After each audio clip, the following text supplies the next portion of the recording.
What's up YouTube, it's your boy Locke Lamora back with another video, and it has been a long time. I thought, what better way to come back to YouTube than to reply to a video that came out almost 2 months ago. I think it was like around mid-December-ish. Taking 20 released a video talking about why they quit Pathfinder 2nd edition. Now, as someone who also runs PF2, and I do it professionally, so I run a lot of games. I've also gone from 5e to Pathfinder. I thought, hey, maybe I'll weigh in on this. Now, I'm not going to be talking about every single thing he talks in the video. It's mainly going to be about his idea of the illusion of choice. And this isn't me being like, oh yeah, you're wrong taking 20, like nothing like that. Obviously, I love watching their videos. This is just me wanting to share my perspective for other people who might want to get into PF2 themselves. If you haven't already seen the video, I'm going to leave a link of it in the description for you to watch it after this one. Leave a like if you end up liking this video and subscribe because it will help the tiny channel grow. And yeah, no camera by the way. I'm not going to have one for a while, so I think I'm going to be doing commentary like this over some gameplay. I know I already did Legends of Runeterra. I'm going to feature other games in the future, but for this week, I think this video that you're watching, this clip, is going to be very relevant for what we're going to discuss today. This is just one of many games of me climbing back to Plat 1 after the rank reset. Okay, so in the beginning-ish of the video, Taking 20 starts talking about one of his Druid players who asks if they could retcon their character because they feel like they're doing the same thing over and over and over again, or more so that they're being forced to do so. And the reason that they give is that there are options. There are so many options in Pathfinder 2nd edition, but not really many that are appealing. There are optimal decisions, and there's no reason for a character to pick another option because it's just not as optimal, supposedly. He said they changed scenery. It didn't really matter what was happening in the game.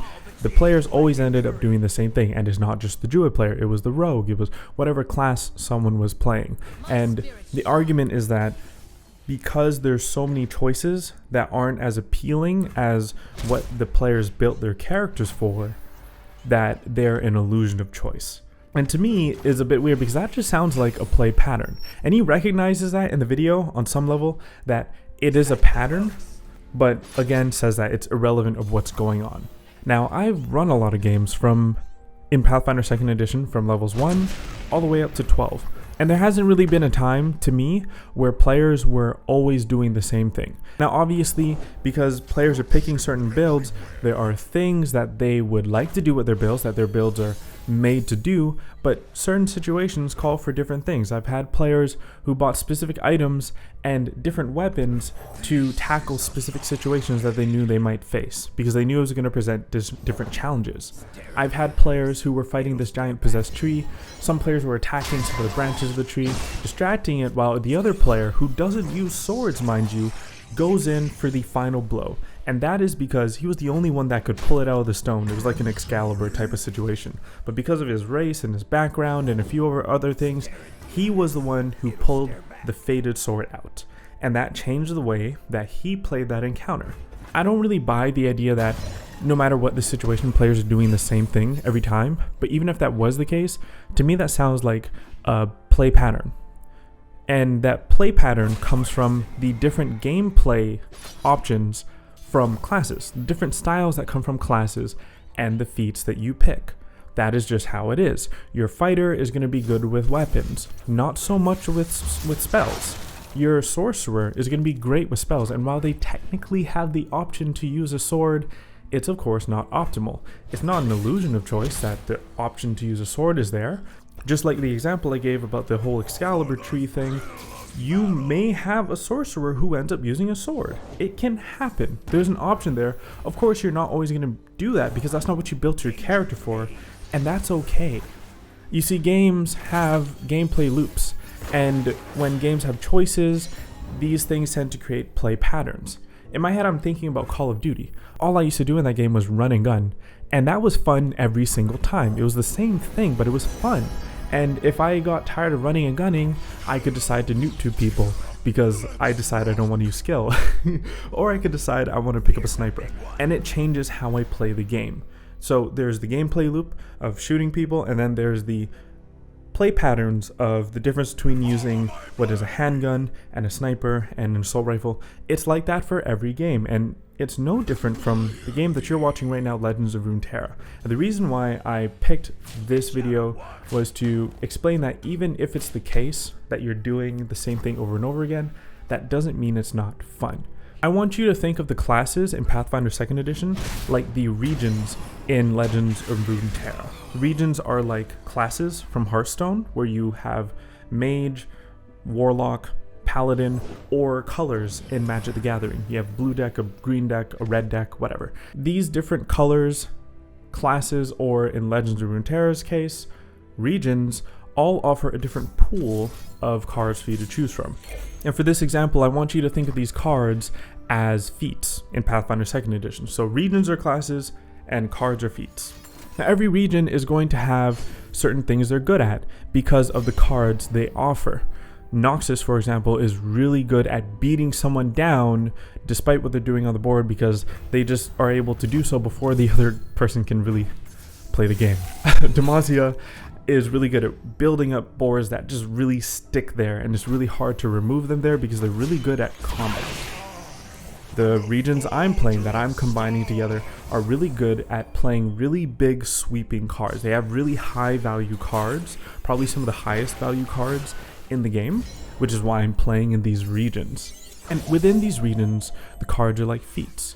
Just like I would put together cards to build a deck that I want to play with, you could put together feats for a character build that you want to play with.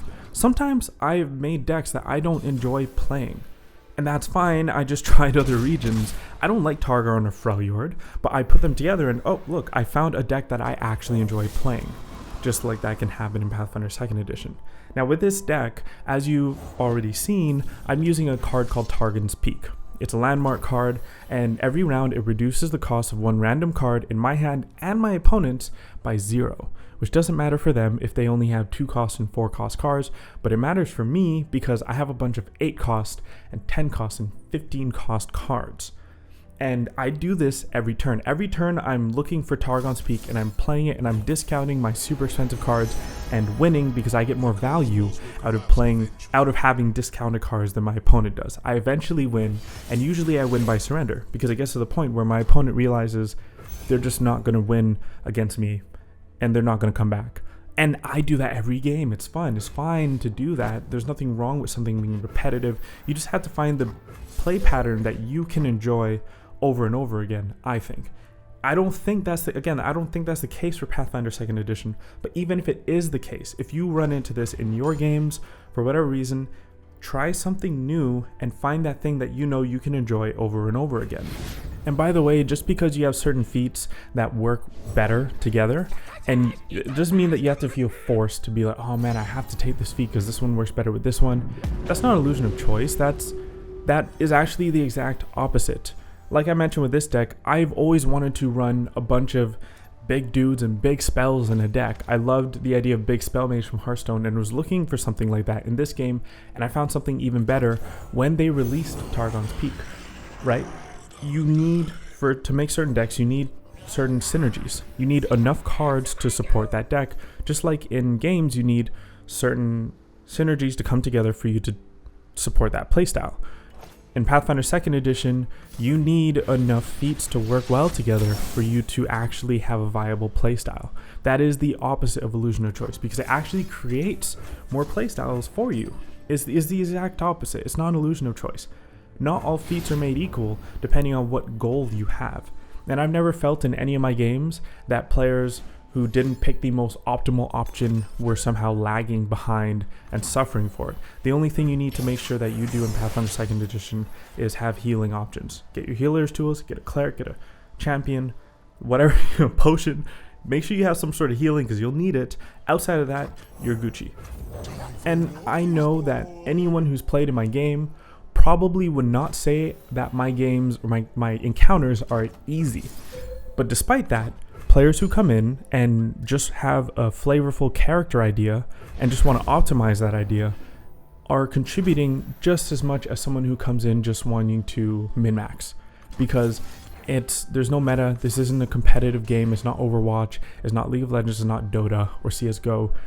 It's okay. You can play what you want and still be effective, and there's no case where you should ever feel like you're forced to do something. It's just, at least that's not been my experience. That's not what I've seen in like I run a lot of games every week, and I've been doing this for years, like running games professionally. So I'm thinking for my next video, I'm going to talk about what made me go from 5e to Pathfinder, and recently in one of my games, why we are going from Pathfinder to 5e.